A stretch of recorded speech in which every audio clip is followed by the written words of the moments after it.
Right, go on.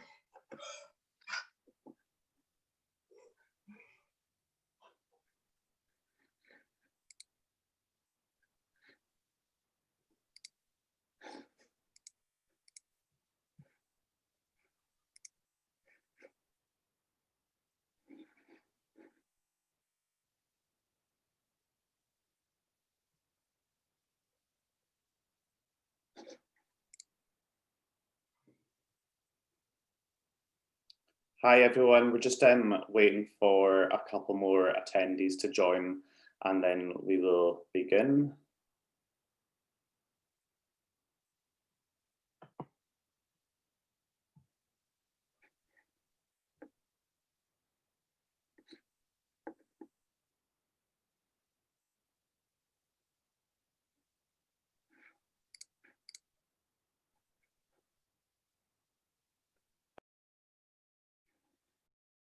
Okay, I think we'll just make a quick start. So good morning everyone, my name is Rory Anderson and I'm a Health Improvement Coordinator for Waverley Care. I'm based in the Highlands, so I cover everywhere from the very northern point of the kind of Caithness down to pretty much down to where Amanda begins, which is just kind of south of Fort William.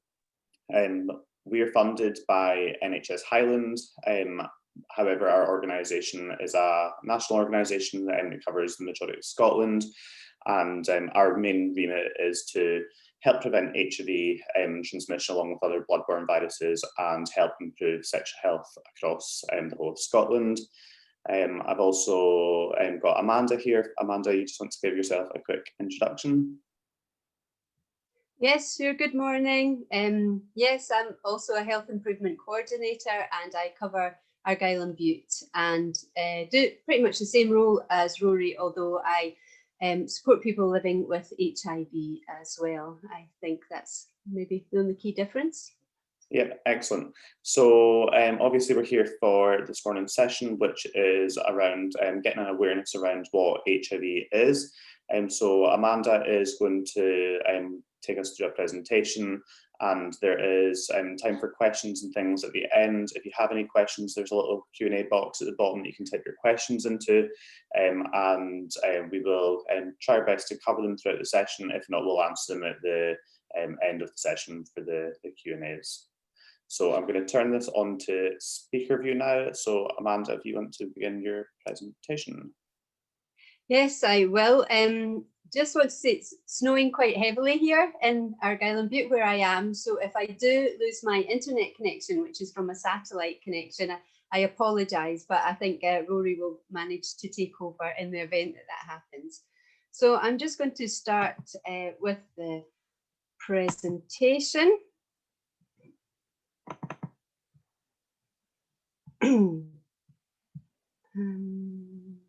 Here we are.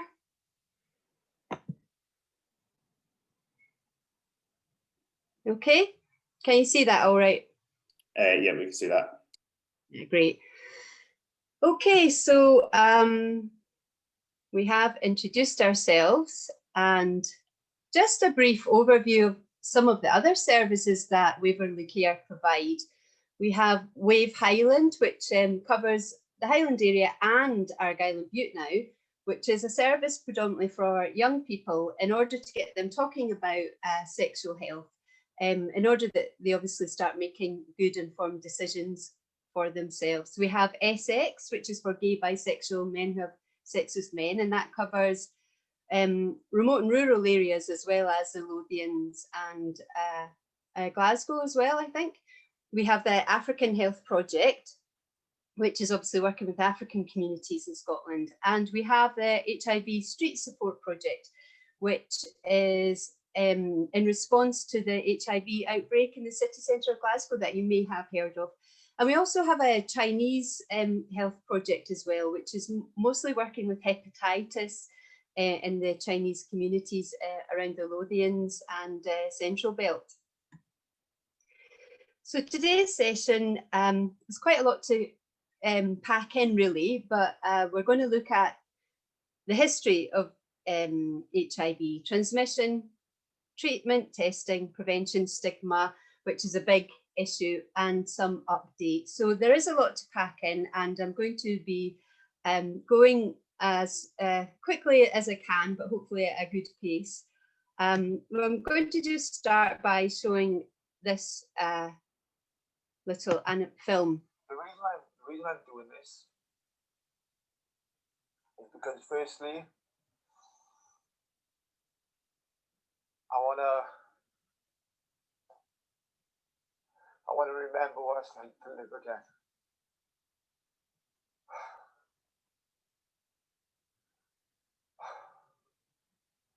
I want to remember what it's like to feel free.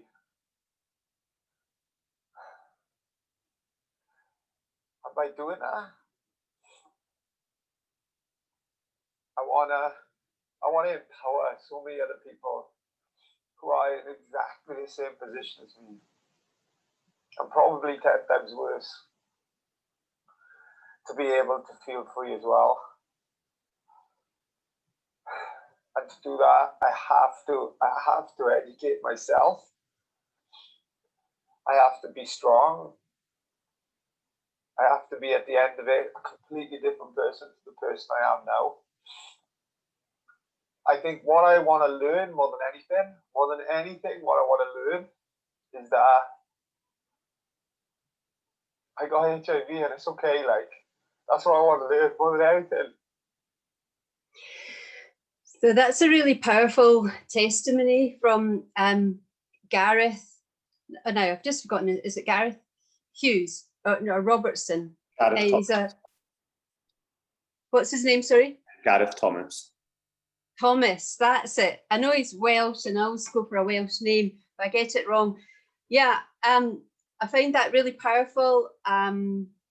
Gareth was essentially blackmailed into disclosing his HIV status. Some people that he knew were going to go to the newspapers, and luckily enough, I think it was the newspapers that alerted him to the fact that this was happening. As you can see, it's a really emotional and difficult experience for him to so publicly disclose his status, but he's definitely committed to this journey of education and wanting to get to the place where, for himself and for other people, that yes, they're living with HIV, but it's okay. And certainly in Scotland and Britain and the Western world, living with HIV and the treatment is amazing. But we're still on a journey somewhat regarding stigma and regarding mental health in relation to people who are living with HIV.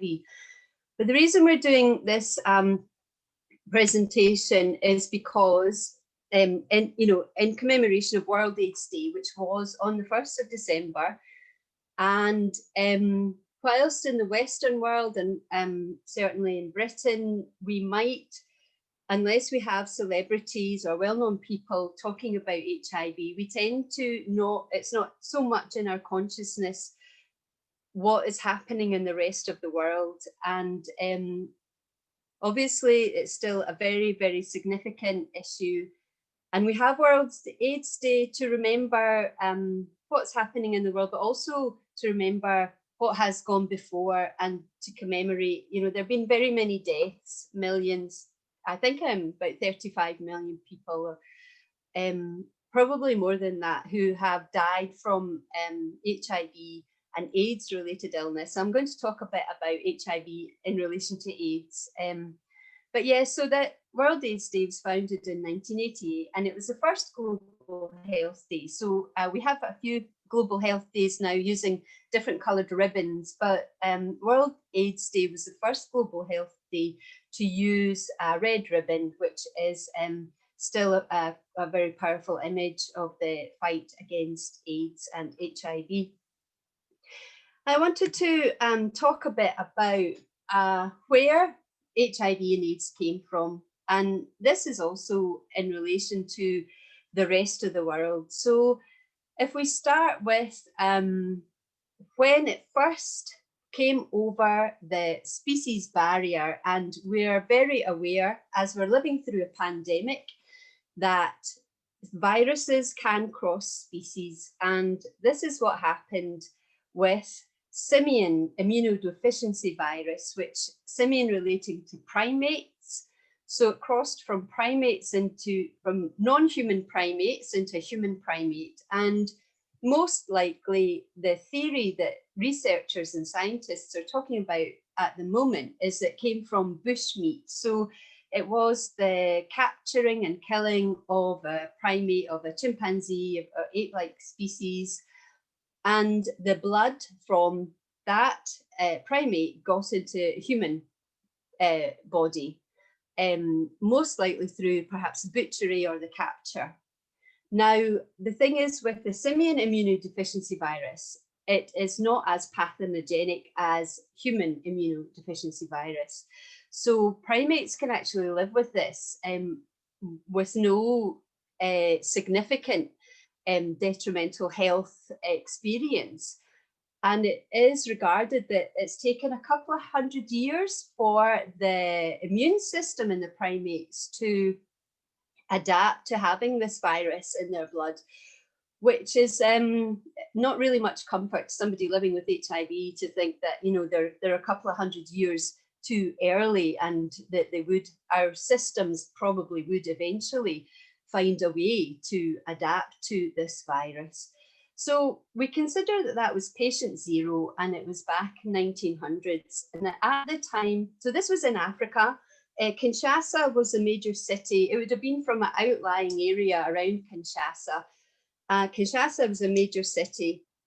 So this individual, through most likely sexual contact, the HIV was spread to another person and so on. It went to a city where there was quite, you know, there's a big river, there was transport, it was busy, there was the sex industry, lots of people. And from that, really significantly, the virus was able to reproduce in lots of other people. At the time, that was the Belgian Congo. It's now the Democratic Republic of Congo. But this was in the 1960s. And so when that arrow there looking at the village, it's the polio jabs. The Belgians at the time were doing mass vaccination campaigns against polio and other tropical diseases. And unfortunately, at the time, Western medicine didn't have the knowledge about universal precautions. So one needle would have been used for the village until that needle became blunt. So you talk about 10 or 20 people. So obviously there, one person infected in that village having their inoculation would then most likely infect people after them unless the needle was changed. So this is how scientists consider that HIV was spread amongst the villages in Africa. The doctors in the Belgian Congo were from Haiti for the most part, probably due to the common language, because Haiti, they speak French, Belgian Congo, they were speaking French.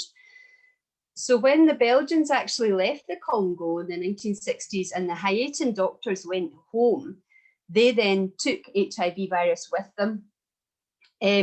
And another significant part in this journey was that there was a Miami company that had a blood bank in Haiti, and it was paying really good money actually for pints of blood from, definitely a quite poor country. So there was a lot of people there selling their blood. Again, not regarding the, infection control and universal precautions. So there's likely that in Haiti, in the Haitian blood bank in itself was probably helping to spread the virus, but also significantly, it was a Miami company that took those blood products to the USA without screening them. So they weren't screened for HIV, or I think possibly, there was a few things that they weren't screened for that they would be now. And it's considered that this is how HIV came to the United States. And where we saw in the 1980s, when doctors started taking notice of this illness and the symptoms. It was in Los Angeles, in New York City, in San Francisco, amongst the population of gay communities. And this is when we started seeing this real epidemic, and lots of people, lots of men presenting with these really distressing symptoms and dying, and the doctors didn't know what it was.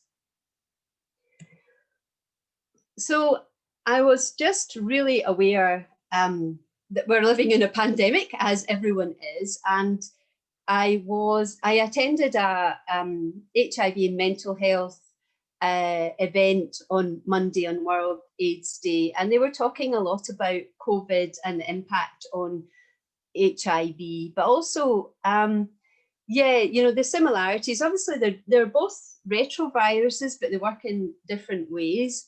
But yeah, this issue that they jump to species, and also it's you know, very obvious that unfortunately this will not be the only viruses that we see that jump species. And even our common flu, I think, came from ducks, came from intensive duck farming. But as we encroach upon the natural world, we are going to see more of these viruses, which is, you know, the evidence is there. It's a very kind of distressing thought at the moment, but being realistic. So, and also we can see that HIV and COVID disproportionately affect marginalised communities and people on lower incomes, as we'll talk more about in the presentation. Very interesting, the idea that we've all been subjected to isolation and loneliness when we've had to go into lockdown. And that can actually be the experience of people almost like self-isolating, not through choice, through from maybe psychological factors. So I wonder about, you know, if it can really create a bit more empathy in us when we realise how distressing and how much it affects our mental health to be isolated, to be lonely. And yes, both are associated with mental health issues that we've seen distressingly during this pandemic. Something that I just find so significant on, you know, World AIDS Day is that in the fight to look after ourselves in light of COVID, we have, you know, the scientists have come up with vaccination, and hopefully there'll be treatments, but that they weren't starting from ground zero. That research was building on the 40 years of research and treatment that had been gathered in the fight against HIV and other retroviruses and other illnesses. So there is something about, for me, you know, taking a moment just to reflect on how those people who have died, these very distressing deaths with this horrible illness, because that had happened to them, we are almost benefiting now from what they went through. So there is, you know, definitely this year I found World AIDS Day more poignant and really reflecting on that quite deeply. There's no vaccination for HIV, but hopefully with COVID, we are getting to that point very, very soon. So from patient zero in the 1900s, we can look at how HIV has spread across, you know, pretty much affecting the whole world. In the areas that we don't have data, or the data seems quite low, it's probably due to underreporting, obviously related to the stigma, and people, some countries are just not really willing to, would rather not report the factual experience for people. Yeah, so it has pretty much affected the whole world. There's just this slide. For me, I kind of quite like to get this statistic pointed out, because I find it really distressing.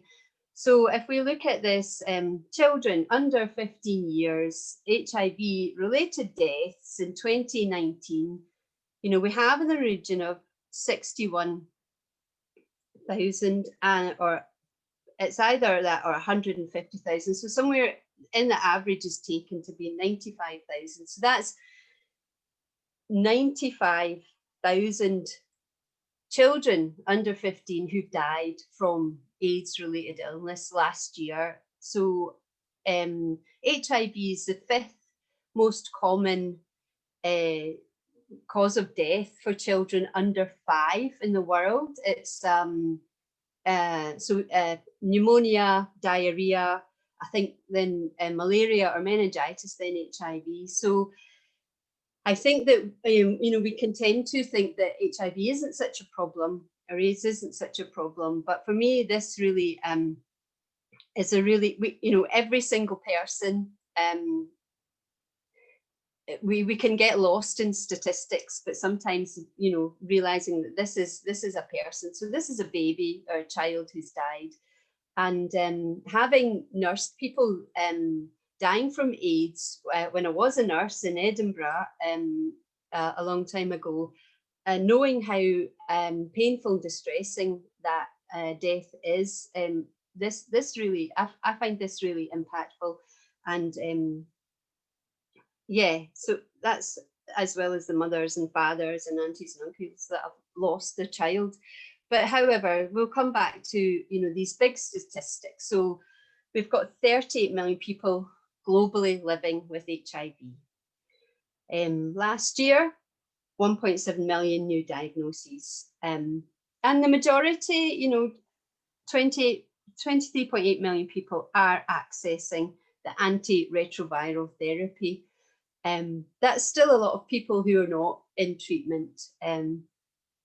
So yeah, they will consider that 35 million people have died, and again that'll be an estimate.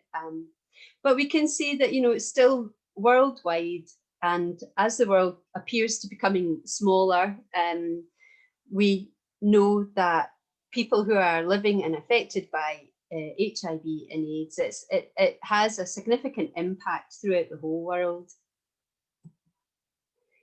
So there's just another kind of graph there. We can see the Western Pacific is like China and New Zealand and Australia. So we can see that the majority is in Africa. And I just wanted to look at, this is the countries with the highest HIV prevalence. And you can see at the top, there's Eswatini, which actually you may know as Swaziland. And I thought we'd just have a closer look at what's happening in Eswatini. So this is obviously just from August this year. This is most kind of up-to-date statistics. We can see that it's almost a third of the adult population is living with HIV. Very many new infections and very many deaths.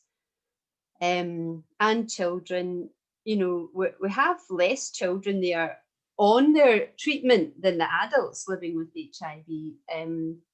So we'll just sort of have a look at perhaps what's happening in Swaziland and Eswatini. I think first of all, it's very, very gendered society. So women have to ask men, their husbands, before they can access healthcare. So although the healthcare and treatment for HIV is free, there's a lot of stigma, really a lot of stigma around having HIV. Quite often there are, it's culturally normal to have polyamorous relationships. So you'll have perhaps one person infected who's having relationships with lots of other people. I think this is generally men have polyamorous relationships with women. Women are disproportionately affected by HIV in Eswatini. And it's got the highest prevalence of HIV among sex workers in the world. And obviously the stigma, social stigma around sex work. It's gay, bisexual men who have sex with men are also stigmatized. So they're perhaps not going to, access good sexual health care for themselves. Yeah, so this is the stigma and discrimination, and stigma. Just hear this so much and so often in relationship to HIV, and it's a real barrier to the eradication and to good mental health for people living with HIV around the whole world. Yeah, so that's just having a little closer look at Eswatini, which seems very far away, but obviously, yeah, you know, it's very far away, but we have HIV in Scotland. We have low numbers comparatively, but obviously we want to keep those really low. So from last year, for example, 6,000 people living with HIV. It's computer algorithms that work out the data of the percentage of people who are living with HIV and who are accessing treatment and who are not accessing treatment. So we've got, in 2019, there was 267 new HIV diagnoses, and 136 of those, that's a first ever diagnosis. So that's not somebody who's come into the country and who knew that they had HIV or were under treatment for it. So we can see that there's a disproportionately affect people in Scotland who are gay, bisexual, or who are men who are having sex with men. And then it's the African communities and also people who are injecting drugs. And due to the Glasgow outbreak, this has obviously gone up significantly in the last couple of years. I think it's kind of, I actually need to ask someone from our street project, but I think the numbers are sort of evening off a little bit, plateauing in Glasgow. So back then, in the 1980s, as we saw in New York, San Francisco, and Los Angeles, so they related HIV specifically to gay people, gay men, and it really wasn't very well understood. And the term HIV, human immunodeficiency virus, first came in 1986. And the first deaths that we saw from AIDS in 1981, 1982, in the mid-80s, there was Edinburgh. They are the AIDS capital of Europe, and this was due to injecting drug users. And, you know, we could see from then the barriers that injecting drug users had in accessing safe methods for, you know, clean needles, things like that. So they were definitely, you know, criminalized. The police were out to stamp down on this drug taking, but the kind of it had a counter effect in that, you know, there was a huge proportions, and the biggest in Europe, in Scotland, in Edinburgh, biggest amount of HIV infections and AIDS related deaths due to drug use using needles. Yeah, so when there's the first antiretroviral drugs were approved, and just providing short-term survival for those living with AIDS, because the drugs just weren't as good back then. So HIV now, the treatment is amazing. The treatment is really gets the virus under control. Yes, people can expect to have a normal, near normal life expectancy. Actually, in Ireland, they did a test, and that was men living with HIV had actually a longer life expectancy than the average population. And this is probably because they were going and getting health screened every 6 months when they were going in to get their blood checked for their HIV. So then any other health issues were getting picked up. So they're very engaged in the health service. So that was quite interesting. Yeah. Late diagnosis, certainly my experience, you know, I have come across people who had no idea they were living with this virus, and it had significantly progressed, and there was quite a lot of long-term damage that the virus can do in your body. So getting tested is absolutely key, and that's part of my job and Rory's job. You know, we do the HIV testing with these really amazing little testing kits that can get results very, very quickly. I'll talk a bit more about that later on. So HIV remains a major killer in Africa. So even if treatment is available, there can be a lot of stigma about accessing that treatment. So this, yes, human immunodeficiency virus, if it is allowed to progress, it becomes acquired immune deficiency syndrome. So we use, World AIDS Day. We tend not to talk about AIDS so much in this country. We definitely talk about HIV more because we're seeing less of the end stage infection. But so here's a bit more of an explanation of how HIV becomes AIDS. So seroconversion, sero is anything to do with the blood. We can see from this little graph that the red line is the virus, and it comes into the body and immediately kind of overwhelms the immune system, the CD4 cells, which are your immune cells. And very unfortunate that the CD4 cells will take the virus to the lymph nodes, the lymph system, which is essentially our immune system factory. And so it takes the virus to the heart of where the immune cells are made.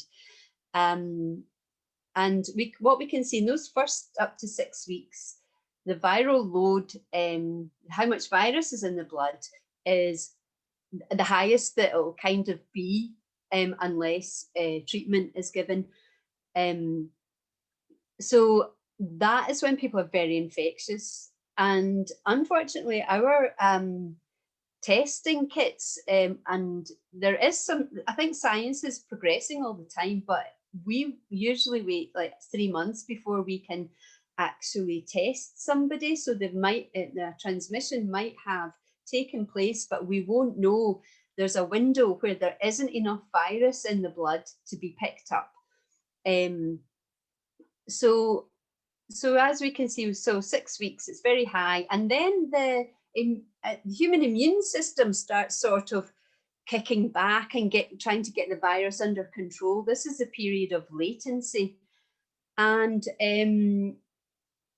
so there's initially the immune system will react with this, you know, it can be like the worst flu ever, or there can be almost no symptoms at all when transmission has taken place in the initial weeks. Then there's a period of latency where nothing much seems to happen. And then if treatment isn't given, the virus overwhelms the immune system completely. And that is when the immune system's no longer working, and opportunistic infections are then what kill people because their immune system is not there. So here's the 3 stages. So the acute stage, can you see that? I'll move myself down there. 2 weeks after infection. So this is when you don't know you've got HIV and you're very high risk of infecting, which is really unfortunate. And then we have the chronic infection. So there's not many symptoms, but after a while, as the immune system declines, you will start to see some of the candida or the folliculitis and some fungal infections. And then the end stage infection is, where we see that people can still survive, not about 3 years, quite often not as long as that, but you can come back from having AIDS with treatment. There might be some damage to the body, but I have certainly worked with people who clinically would have AIDS, but under treatment, they're okay now. So it really all is about the immune system. Yeah, so hopefully that's clear about how HIV becomes AIDS. So how is HIV transmitted? We've seen that patient 0, it was most likely primate blood that got into maybe an open cut or something from a hunter or a butcher of the meat. HIV does like certain, conditions. It likes a particular pH. It likes a certain temperature. But the most common ways to get HIV are through unprotected penetrative vaginal or anal sex, or through sharing intravenous drug equipment, mother to baby, in utero, or through lactation, through feeding. And any blood products before 1991, where screening was brought in more significantly.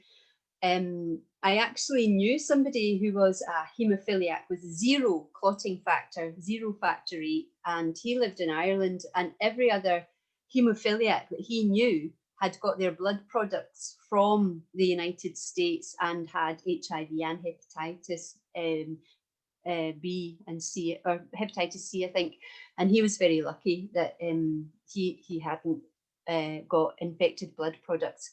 Needle stick injuries, we're not seeing so many of those, which is great.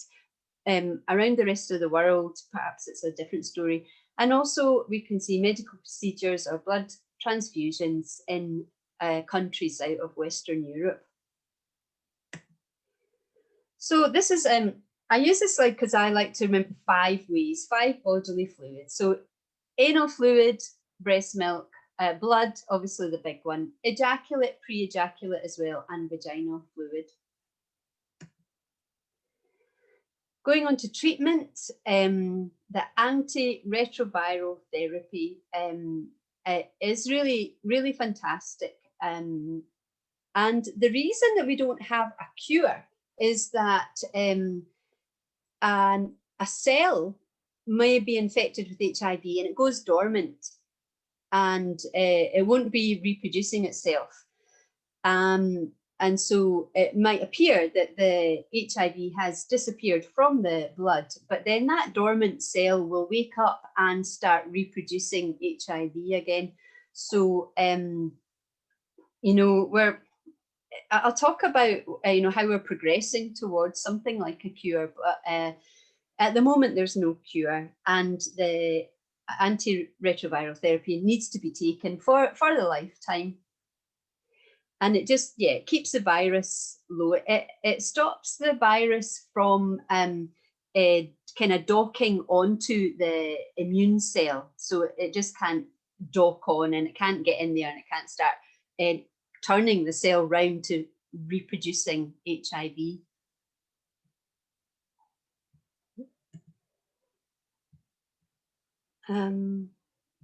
So there are side effects to the treatment.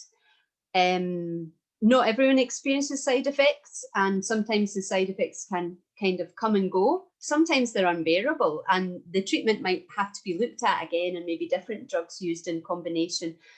But what I have noticed with the people that I work with that who have been living with HIV for a long time, the older treatments, there are definitely more significant side effects.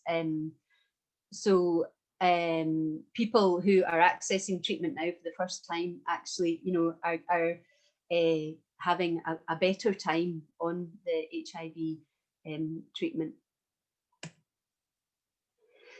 So here we get to talking about how the treatment prevents the virus from reproducing. And this is a major breakthrough from a very thorough study over many years, that if someone has their blood tested who has HIV and you cannot detect the virus in their blood due to their treatment, they cannot then transmit that virus to another person.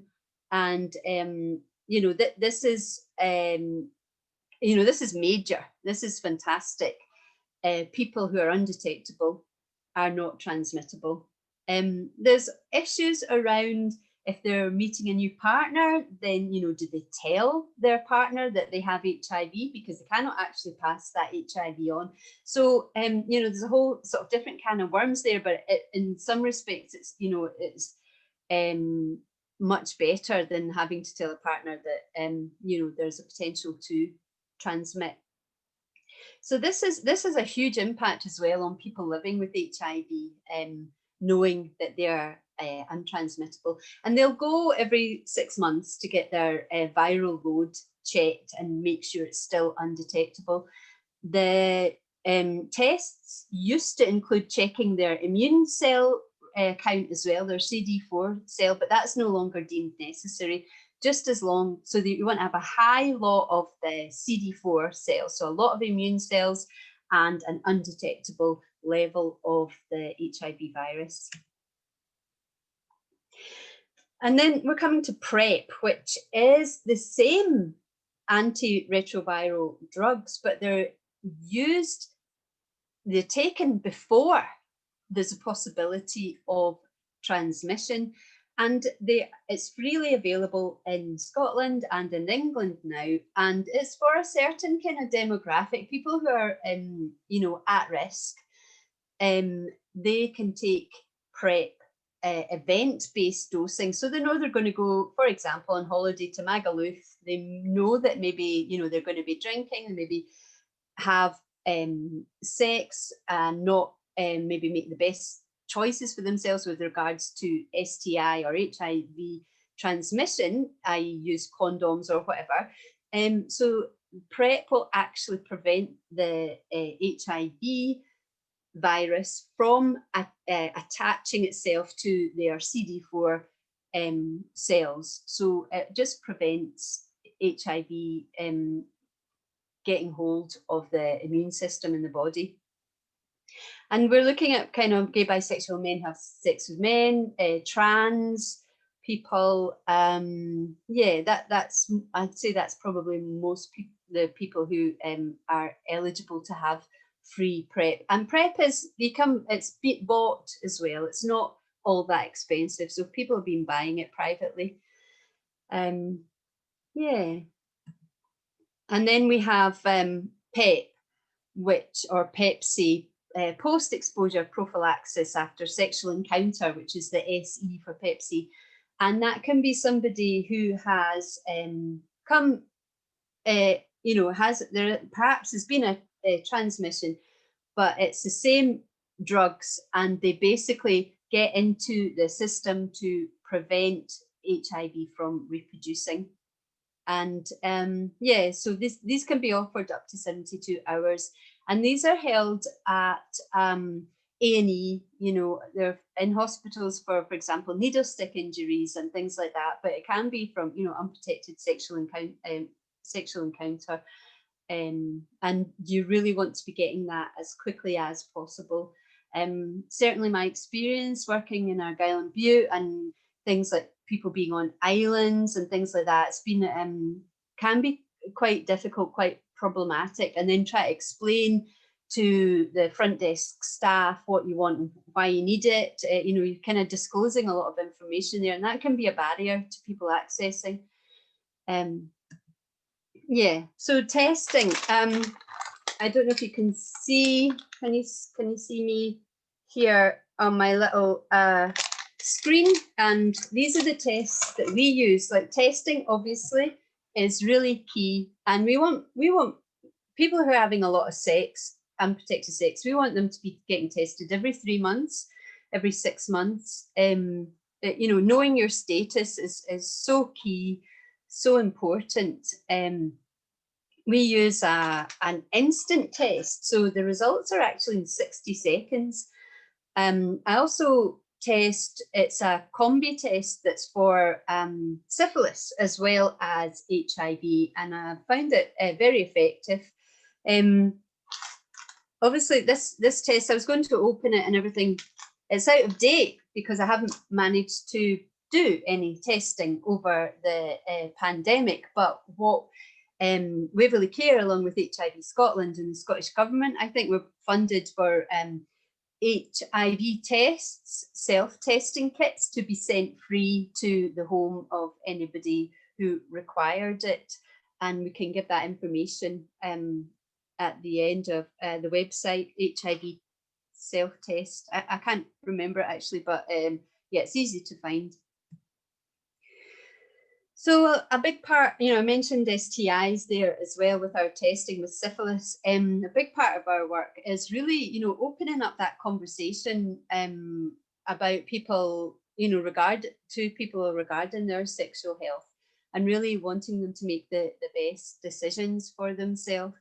And, it's a sensitive area and people can be very uncomfortable talking about it, but we just really want to be the people that other people know they can come and talk to us about their sexual health, and hopefully will help them make good choices for themselves and give them good information. Yeah.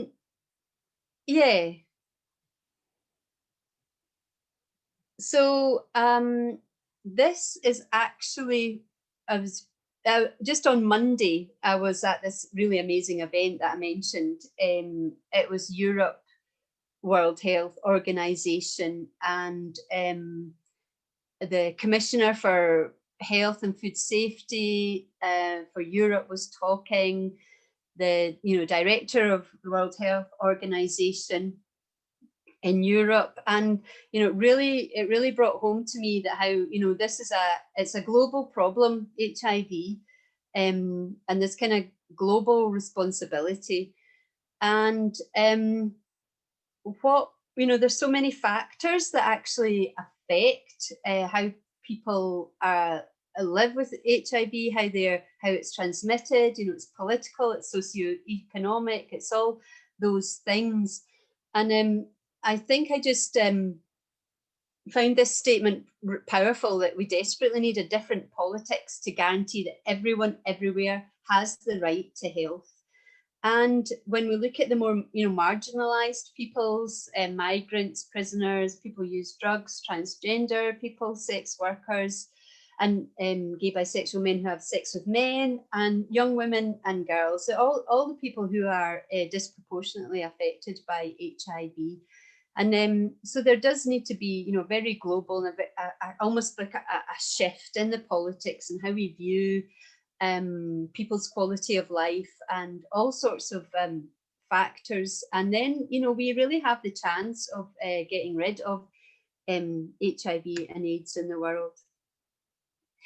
So just looking at the population groups, specifically in Scotland, the population groups that I'm on the slide before are really worldwide, but this is specifically in Scotland and in the Brownlee Clinic in Glasgow, where from NHS Highland and Argyll and Bute, that's where our HIV services are delivered from. So we can see that, I mentioned before,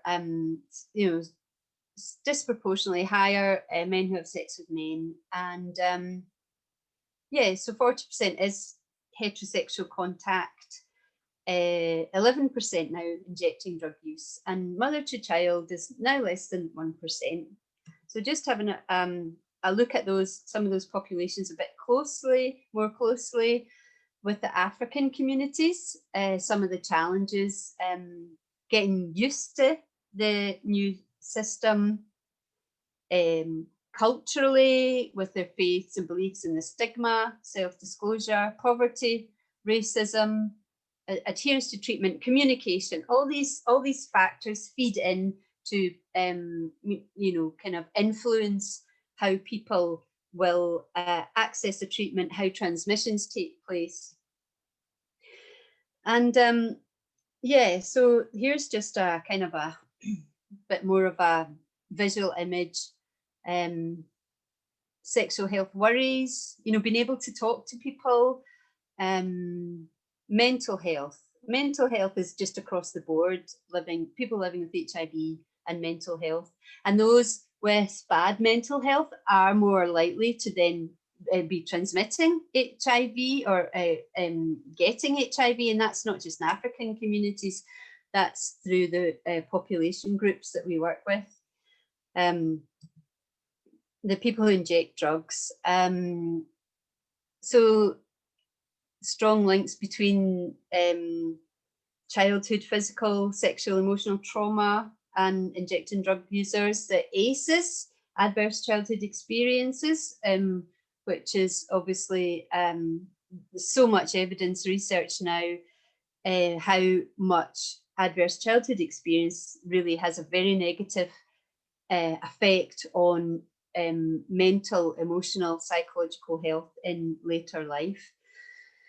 Yeah, so people who are injecting drugs, who, you know, self-medicating from their childhood trauma, 20 times more likely to be at risk from getting HIV.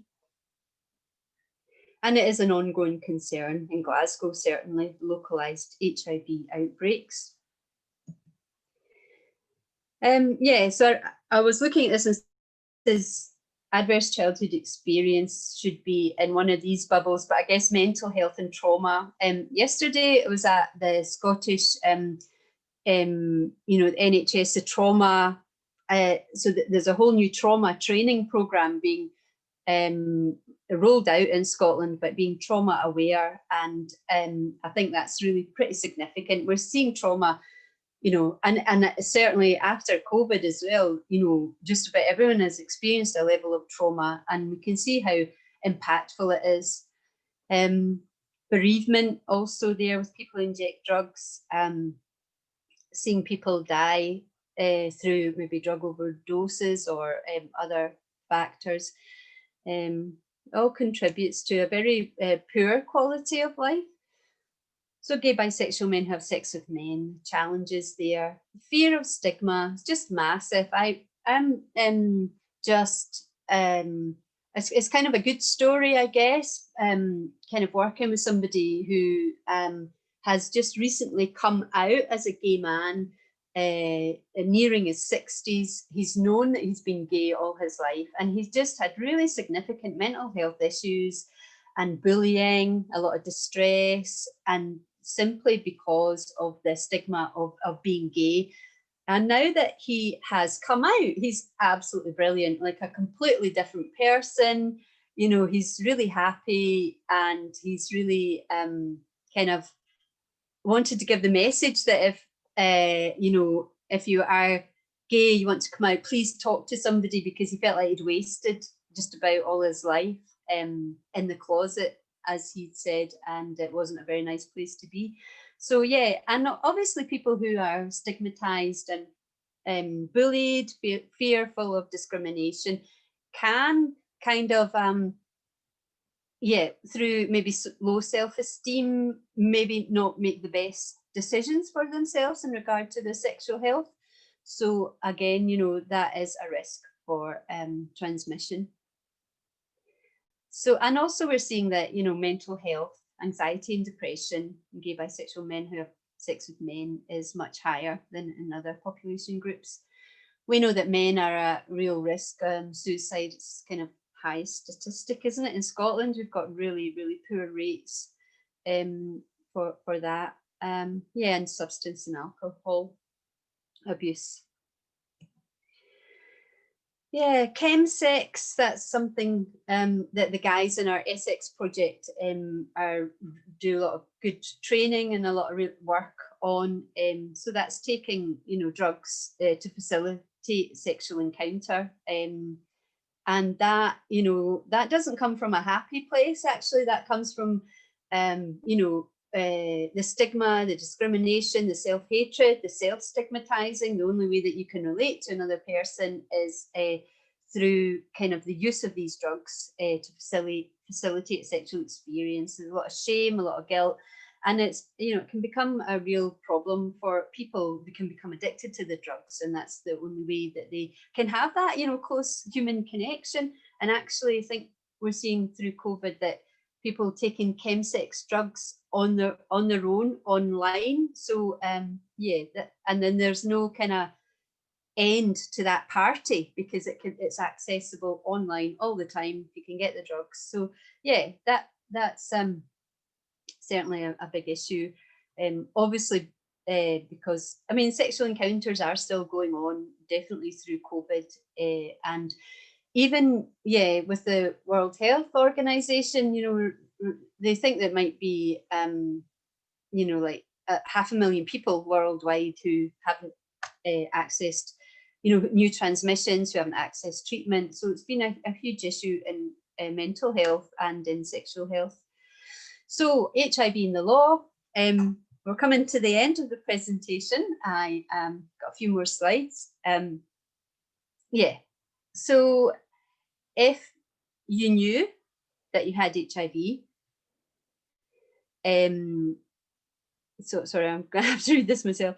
If you're having, you don't have to tell, especially if you're undetectable. You don't have to state to somebody, because you're not going to transmit HIV. I think the law in Scotland is stricter than England and Wales. This is normally a slide that I don't actually do HIV in the law. Rory does a lot more work about that, and obviously with people being undetectable, and but if you willingly transmit HIV, that's a very serious offence. But if you just have a read through that. And talk about this quickly. Yeah, could you, Rory? Actually. Yeah, absolutely. Just making sure that you can see me okay. Yeah. So with HIV in the law, so in England and Wales it's slightly different to Scotland. So in Scotland it is a bit more stricter. So we've actually got 3 laws that you can be prosecuted on in Scotland. So if you recklessly transmit, you can willfully transmit, and you can put someone at risk of transmission, so exposure to the virus. So if someone had willfully transmitted, it would be someone going out of their way to intentionally transmit the virus to as many people as possible. Fortunately, we've not had that many cases of that. However, there are some quite high kind of profile cases in the media that we have heard of people doing that, and it does carry some quite firm sentencing with that one. The second one, as I said, is reckless transmission. So that would be if someone was HIV positive, they were taking their medication, sometimes they'd be undetectable, but they weren't maybe taking their medication as they should be. So their kind of undetectable status fluctuated from being detectable to undetectable, and they might be detectable and have sex with someone and transmit the virus onto that person. So they maybe never intentionally meant to transmit the virus, but they did transmit it to someone, and it was through their own recklessness. Or if someone was HIV positive with a detectable viral load and was using condoms sometimes, and other times they wouldn't use condoms, and then they unfortunately transmit the virus on someone else, then again, that is seen as kind of reckless transmission, and again, you can be prosecuted for that. And then in Scotland, we have the transmission law, so the exposure law. So if, for example, if you had someone who was HIV positive, they went away and had maybe a one-night stand with someone, and they exposed the person to the virus, but they never actually infected the person with the virus. The virus didn't transmit. And later down the line, the person found out that the person who they had sex with was HIV positive.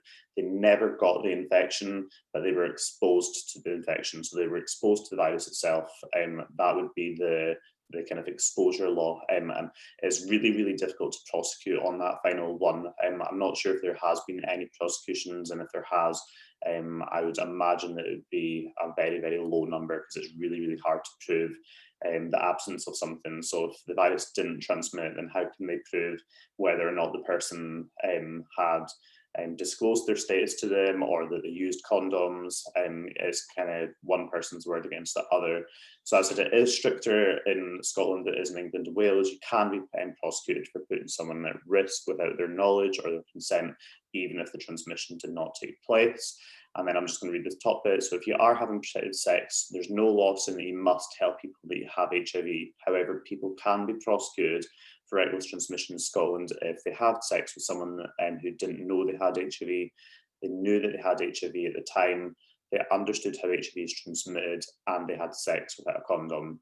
So that is kind of HIV in the law in a nutshell. There are some really useful resources, and I mean, you can just go on Google and type in HIV laws in Scotland, and you'll be able to find a really useful Terence Higgins Trust resource that they've made around the exposure law, as well as the willful transmission and the reckless transmission law. Back to you, Amanda.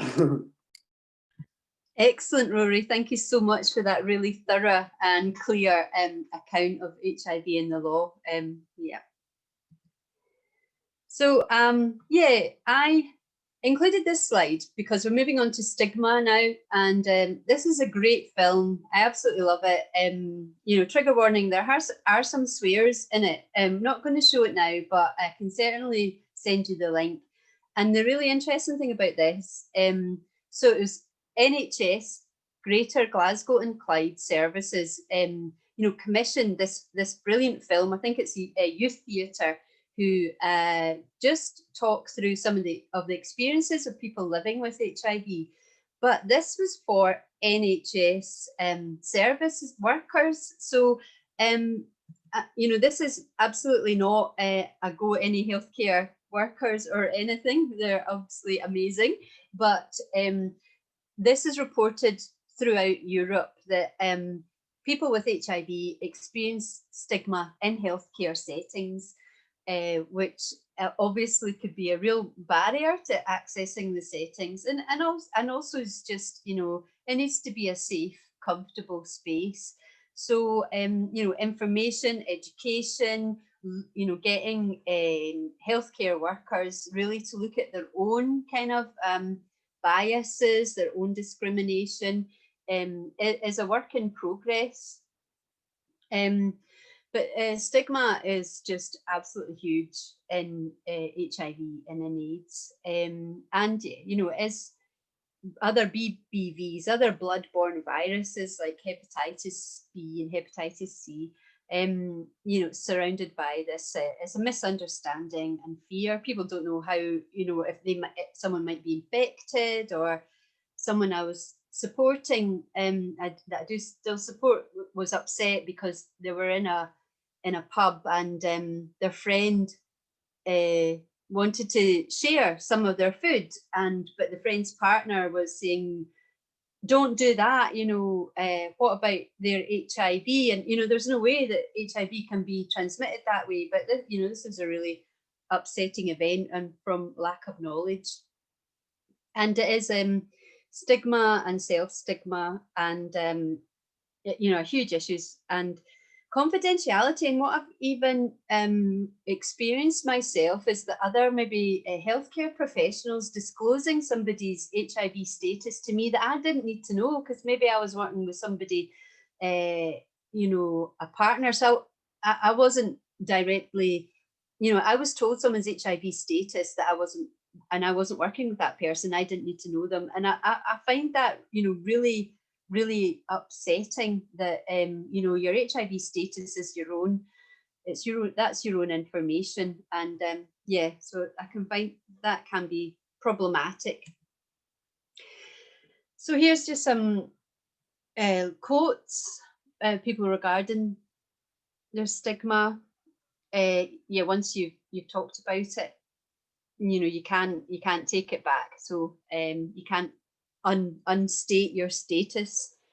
Yeah, and then we had Gareth at the start. You know, he had the courage to stand up and say, I've got HIV.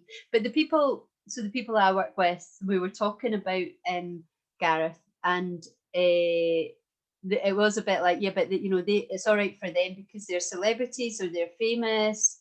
You know, what about us on the street? Yeah, not having the sort of means, money connections and all that. It's a different kind of ball game, but it definitely helps. There was a politician, yeah, who also declared their HIV status. This all helps. It really does. So self-stigma, you know, this is a really big issue. How the blame, the shame, the recriminations. You know, I've supported people who literally have taken attempts on their life because they couldn't live with the fact that they had, as they saw it, this virus going through their blood. They couldn't get away from it. So, really, really damaging. And so how do people view themselves if they're living with HIV? And how does society view them? We're all part of society. What kind of messages are we given? And then, this is massive, the poor mental health and HIV. So it's a double stigma, because there's stigma around mental health and then there's stigma around HIV. And people living with HIV, PLW HIV, are 2 to 3 times more likely to develop significant mental health conditions such as depression and anxiety. And then we have aging with HIV. I'm supporting a couple of people who've had lived with HIV for, so since the 80s. Gosh, it's like 40 years. And some of them have lost their loved ones, lost their community, lost their kind of like, the people that they kind of made their family, and they've all died. They've all died from, a lot of them from AIDS. Not planning for the future because they absolutely did not expect to be alive. They didn't expect to survive HIV. Health issues with the AZT. I see quite a lot of peripheral neuropathy, which is the nerves at the endings of the fingers and toes that have died, but they create a lot of pain and walking and things like that. And as people are going into care homes, that understanding about LGBTQ and HIV, and comorbidity. So there are certain cancers that if you have HIV, with this is quite shocking that women living with HIV are 6 times more likely to have cervical cancer.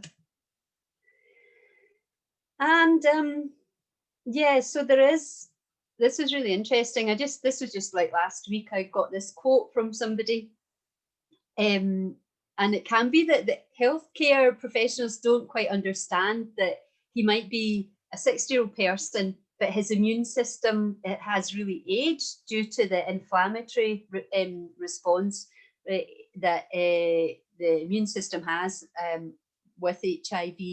So, and I asked him, I said, what do you mean about this battle with health professionals? And he was saying, well, they were saying, you shouldn't have this. You're too young to have this condition or that condition.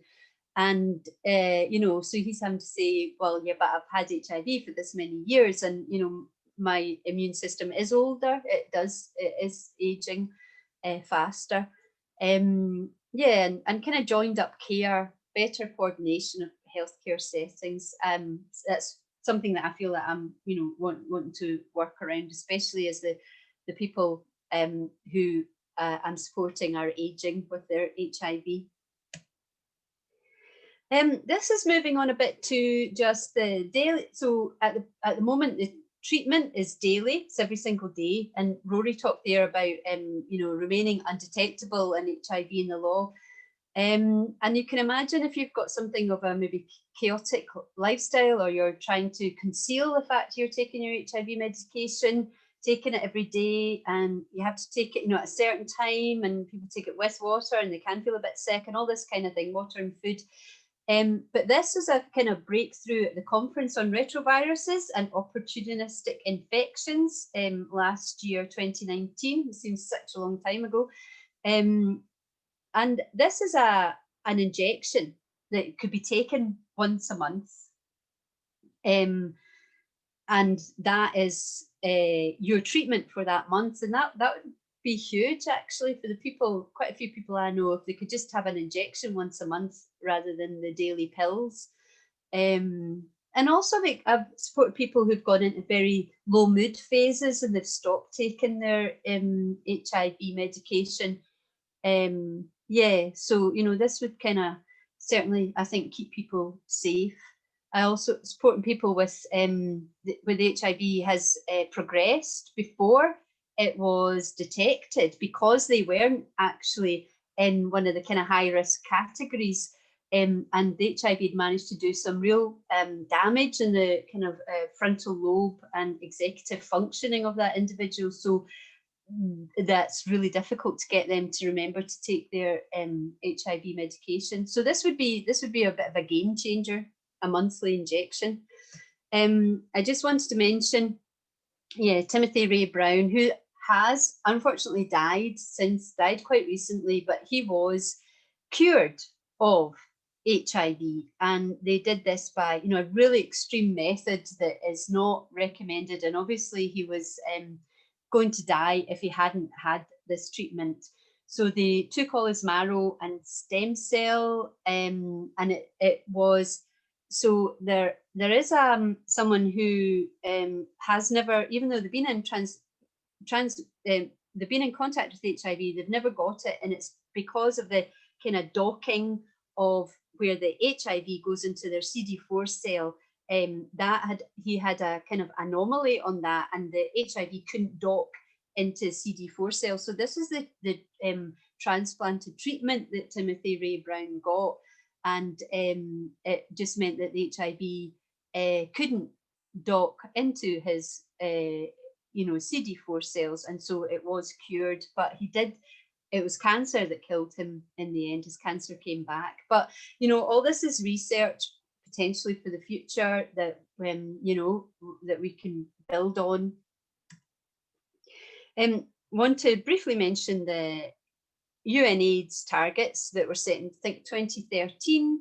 So 90, and in Scotland we have achieved them. 91% of people with HIV in Scotland have got their diagnosis. 98% are accessing treatment, and 94% are maintaining an undetectable viral load. So that's in Scotland, those green figures. The black figures are worldwide. So you can see that worldwide, unfortunately, the targets set for 2020 have not been achieved. And with COVID, they've also been knocked backwards somewhat. So 81%, and you can see very, very poor, 66% are accessing treatment. So that is obviously something that is still being worked on. There's talk really of another 90 there, and it's quality of life because of mental health with people living with HIV. So while viral suppression is happening, people's mental health is still very poor if they're living with HIV on the whole. But so hopefully the 90 will be achieved worldwide at some point soon. And this, you may have heard, the Scottish Government has made commitments to eliminate HIV transmissions in 10 years' time. So this is huge, and this comes from the UNAIDS that did the 90. They're talking about, it's very ambitious, obviously, 2030, that there will be no more new HIV transmissions. And it is achievable, it is possible.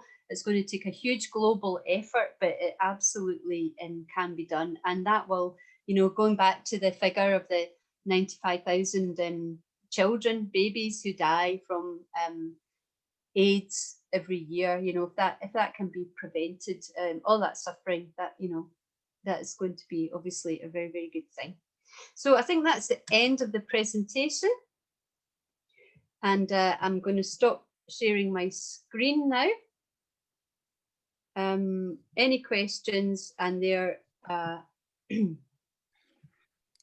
can see that there are some questions there, Rory. There are, yep. So I'm going to answer them just now. So the first one we have is, how can we make PrEP access for more people? So to make more people access PrEP is coming from a kind of a health and social care aspect of things, regardless of what your own personal views and things on PrEP and contraceptives and things are.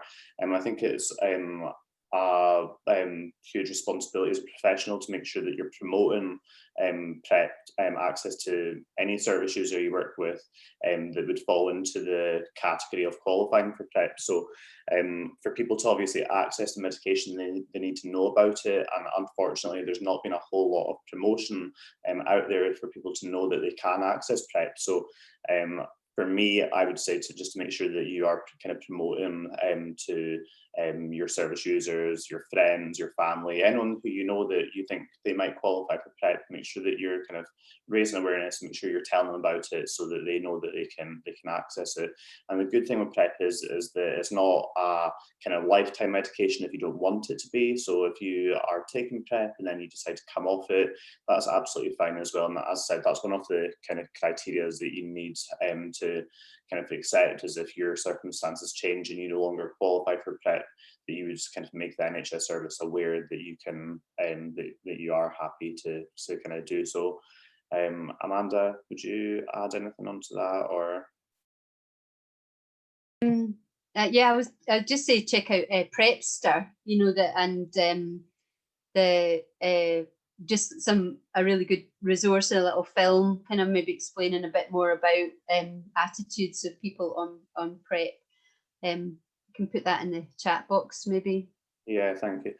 One thing I would say as well, I know Amanda touched on it as well, about accessing PrEP not for free, so actually having to pay for PrEP. There are NHS endorsed websites that you can go onto, so if you don't fit the local criteria in your area to access PrEP, you can still affordably buy PrEP from I Want PrEP Now is what the website is, and it is pretty affordable. So if you're kind of concerned about PrEP, or if you're concerned about HIV transmission and you want to access PrEP but you don't qualify for it, if you go into the I Want PrEP Now website, you can opt to pay privately for it, and it is an NHS endorsed website, so you would be able to kind of access it that way too. The next one is what needs to be done so HIV awareness is spread throughout the general population instead of targeted at specific communities. Everyone should know about U equals U. So yeah, I 100% agree with that. Everyone should know about U equals U. It takes a huge kind of push and a huge campaign to get people to kind of know about these things, and trying to kind of gauge media interest in things would be really, really important. I think, as Amanda had said in her presentation, especially in Scotland, with the government committing to have zero transmissions come 2030, that maybe this will be kind of a positive thing for kind of the U equals U campaign and getting more people talking about what U equals U is. I think education starting from a really young age, so from kind of primary school upwards, or even younger than that, I think HIV should be taught just like any other kind of sexual related transmission or sexually transmitted infection is taught within schools. And I know that it depends on how comfortable teaching staff are, etc., about talking about them. However, there are some really good organisations like ourselves that are happy to come out to schools and to speak to teachers and other professionals about HIV awareness, as well as kind of other bloodborne viruses and sexual health as well. So I think that a huge campaign needs to happen, but I think by the Scottish Government committing to the zero transmissions by 2030 is a kind of huge step in the right direction. Another question, so other than sexual health services, which other organisations could help spread key messages around PEP, PrEP, U equals U, etc., and where can they access resources to help them support their service users? So I think any kind of health and social care service should be talking about things like PEP, PrEP, U equals U, and sexual health. It's quite difficult from an organisation that focuses on these things to get other organisations talking about it, because a lot of them will think, oh, well, that's not our job to do so. But you know, a lot of the opportunistic infections that people with HIV then get, like the types of cancers and things, where like our services are always really happy to promote them. So I think it is really important that other organisations could help and kind of promote those as well.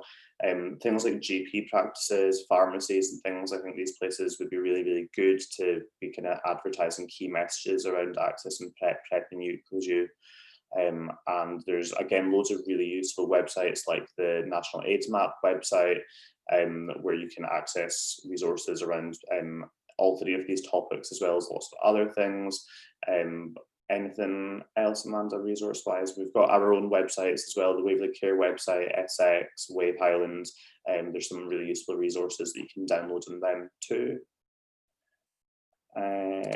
Another question, what needs to be done to encourage HIV testing, to normalise it, to get GPs to see it as routine?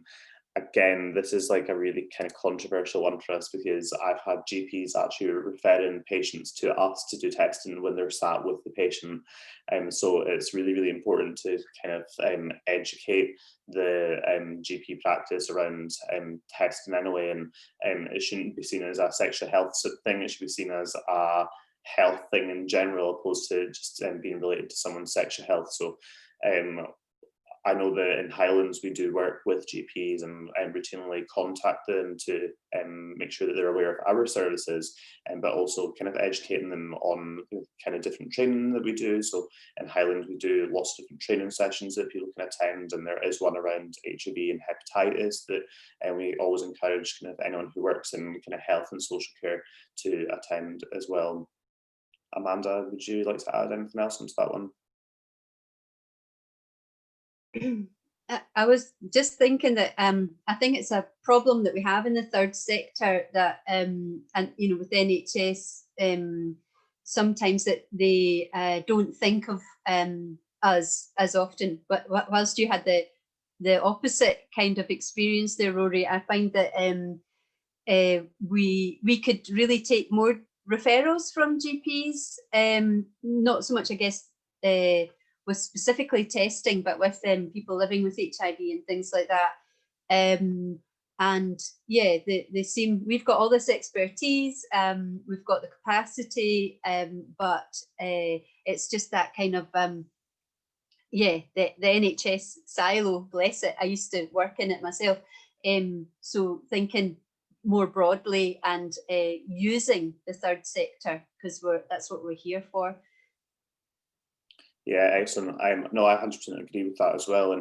And like certainly from my role, I've noticed that we don't really get referrals from GP practices as well. But again, with HIV, it is quite often seen as being a sexual health topic, opposed to just your general health, and your bloodborne virus status is for me, it is seen as kind of your general health opposed to your sexual health. So it would be good for kind of GPs and things to have an understanding of kind of what other organisations are out there to help people to kind of access our services. But for HIV testing specifically, with our services that we provide, they are completely anonymous. So if someone is worried about being outed, or they're worried about being seen going somewhere and being asked why you're going into your GP, etc., with our service, people only need to give us a name. So it's just a first name they need to give us. So it is like that discreet and that kind of confidential, that it is quite a good kind of way for people to come in. And I guess for people who self kind of stigmatize as well, it might be quite a good way for them to kind of be someone else, opposed to kind of being themselves, and see it as kind of like an escape as such. And next question is, what can schools, youth groups, etc., do to encourage learning about HIV and sexual health?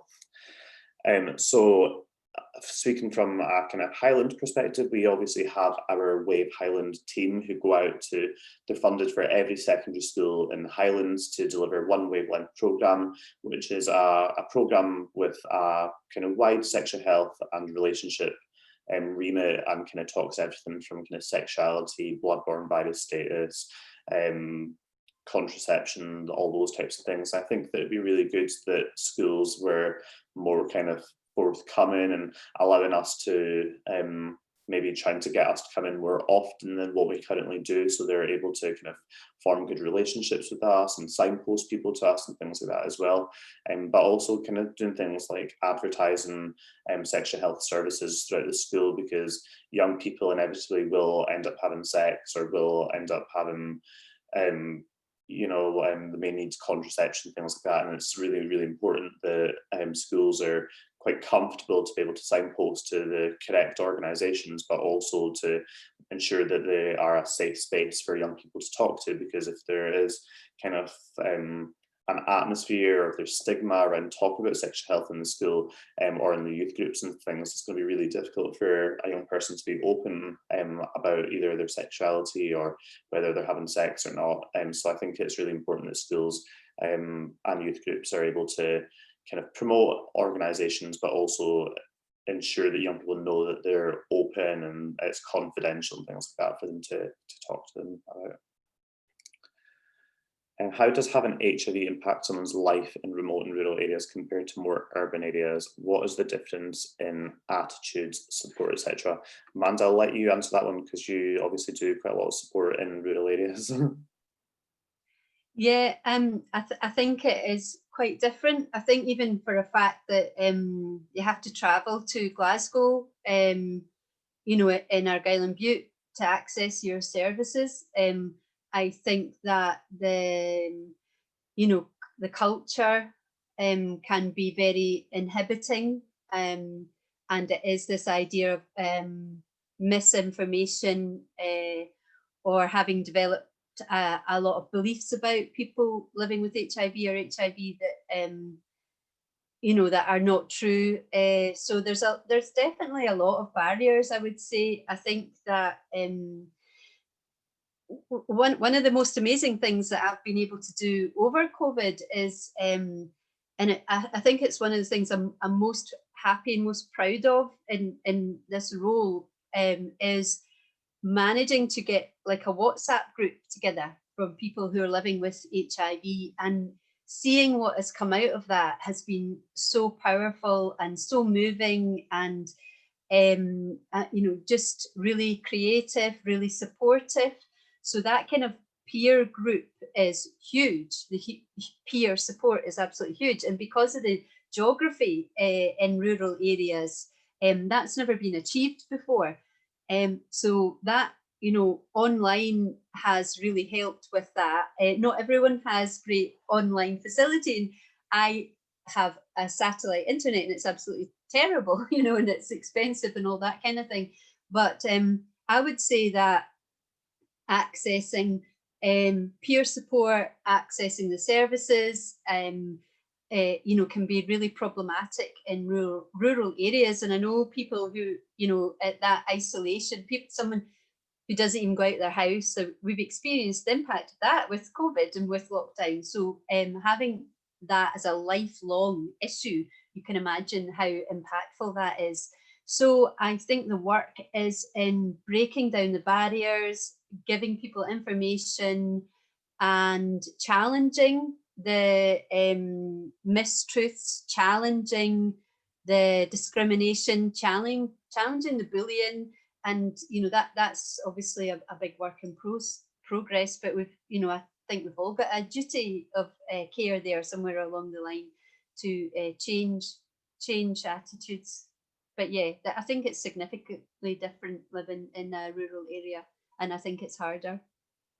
Yeah, I totally agree. And just kind of echo what Amanda was saying there about kind of isolation. A lot of the service users who we work with in the Highlands, the Highlands kind of geographically is huge. And it's extremely difficult to work with someone who is isolated. They might have poor internet connection, or might have bad mobile phone signal and things like that. So trying to support someone who is living with HIV through kind of those challenges themselves is really, really difficult. But when it comes to them accessing kind of medical appointments and things like that, there's also a responsibility for that person to ensure that they have finances to be able to access their appointments as well, because a lot of people will have to travel maybe 2 to 3 hours to get to their medical appointments, and they may only be reimbursed when they get to their actual appointment for their travel and things like that. So there's quite a lot of financial kind of responsibilities for them, as well as their kind of isolation that they face as well.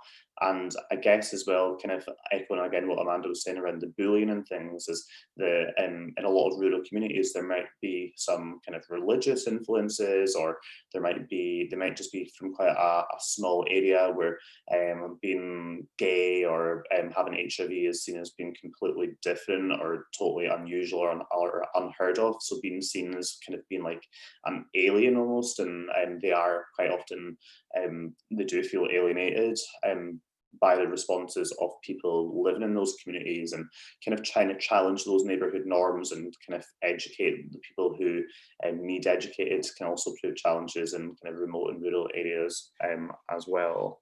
I've done that one. Where can you get an HIV test during COVID when a lot of sexual health services aren't offering testing unless you have symptoms? So ourselves and HIV Scotland are really proud to have kind of collaborated together on the HIV self-test website. So the website for that is just hivtest.scot. And on there you can register for a free HIV test, or if you can afford to buy one, and you can also donate the £15 it is to buy the test. Currently it is provided across the whole of Scotland, so regardless of where you live, if you're in Edinburgh or if you're in Orkney, like, you can get the test wherever in Scotland that you are. It's a really simple test to do. It's just a finger prick test that you do yourself, and you get a result within 15 minutes of the test being performed. So it's really, really good. The excellent thing with it is it comes like in totally discreet packaging as well. So when you receive this through your door, it's just in a padded white envelope. It's really discreet looking. So if you're worried about kind of parents or partners or friends or whoever it is that you live with finding out what it is that you're getting, they won't know. There's no branding or anything on the packet. It's pretty discreet, and it's really, really easy to follow as well. So that's how we would currently recommend getting your HIV test. Obviously, if you are symptomatic for STIs and things like that, you will still be able to get an STI test at your local sexual health clinic. With COVID, obviously these things are being reviewed constantly. So what my advice would be to you would be to register for a self-test through the hivtest.scot website, or if you are experiencing STI symptoms, I would go to your local sexual health clinic. Make sure to phone ahead, make an appointment first, and don't attend if you have any coronavirus symptoms. Where can people get condoms to protect themselves against HIV and other STIs? So in Highlands, we have a free condoms by post scheme. So people can go into the Waverley Care website and request free condoms through there. Most community pharmacies and GP practices across Scotland do it as well. Or if you live in Argyll and Bute or Lothians, there's a thing called C-Card that you can access as well. I'm not too sure on the availability of that just now. Obviously with coronavirus, it would depend where is open and where is closed. But as I said, most community pharmacies and GP practices can provide free condoms and safer sex materials too. Rory, can I just say that yep. C-Card isn't currently up and running in Argyll and Bute. C-Card is a little card and an app you download, and you took it into a pharmacy, but we found that it wasn't actually effective, that young people just weren't willing to go into the places to access their C-Card. So that's certainly under review, but the free condoms by post is through Waverley Care. That's available in Argyll and Bute. Yeah, excellent. Are homeless people able to access support around HIV? Do they have increased risk? So homeless people are able to access support around HIV.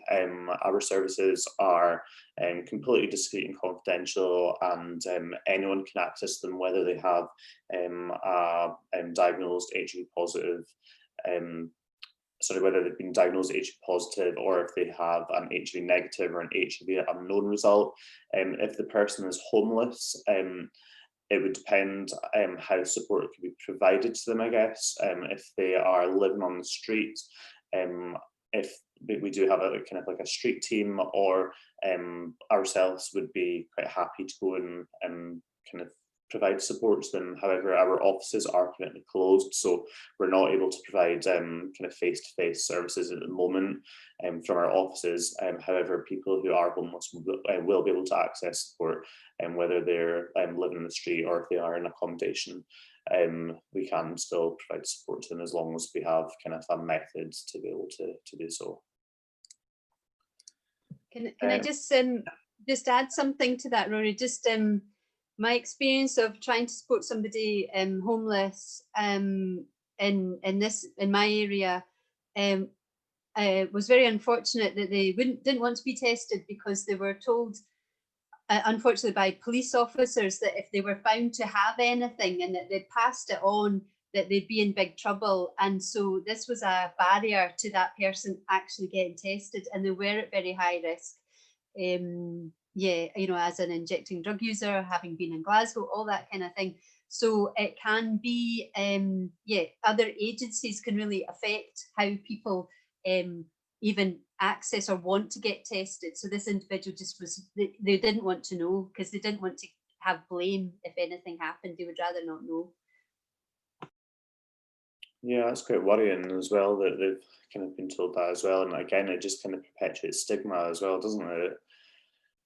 The last question we have here is, what can mental health services do to support people with HIV? So mental health services and HIV, mental health and HIV can be quite closely linked quite often. And we saw kind of at the start with Gareth Thomas speaking about his own mental health with his HIV is to just kind of provide support to them as if you would provide support to anyone, and listen to them and signpost to other organisations if you don't have the expertise to support them.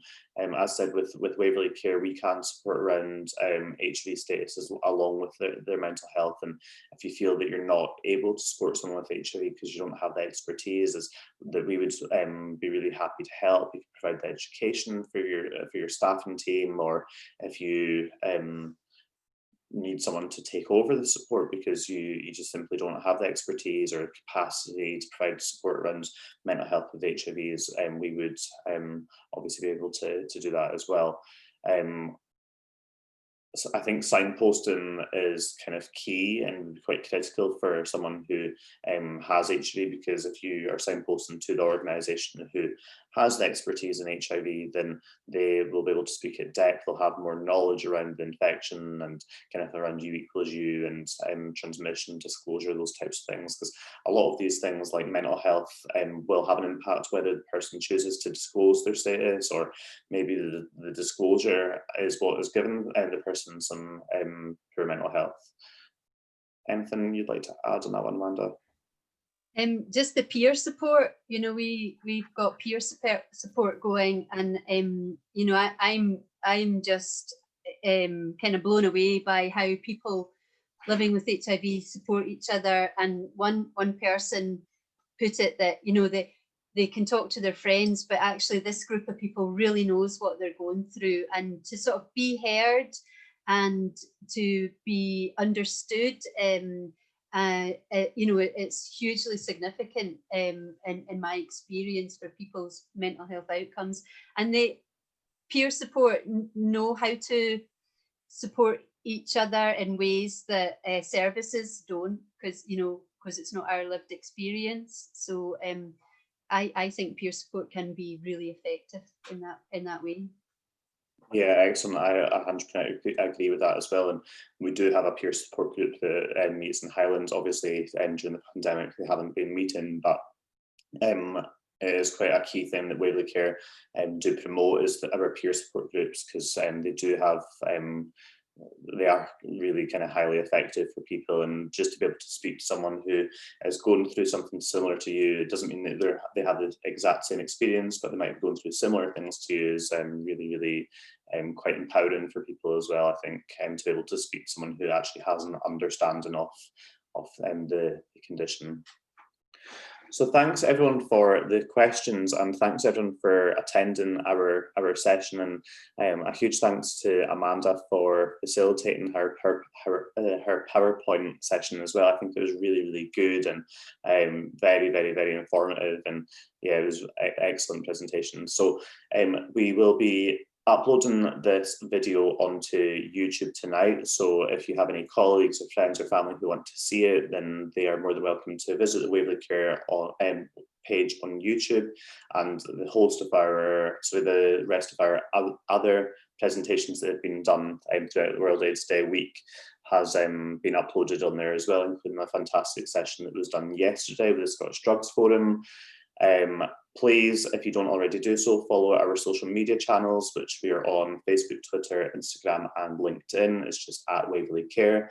And if you are able to donate anything for us to continue to provide these services, if you visit the Waverley Care website, there is a fundraising link there that you're able to donate some money to a really worthwhile cause, and it will help us really significantly support our service users. So all that's left for me to say is thanks again for attending, and I hope that you all found it useful, and we hope to see you again at one of our sessions again in the future. Thank you. Thank you. Bye.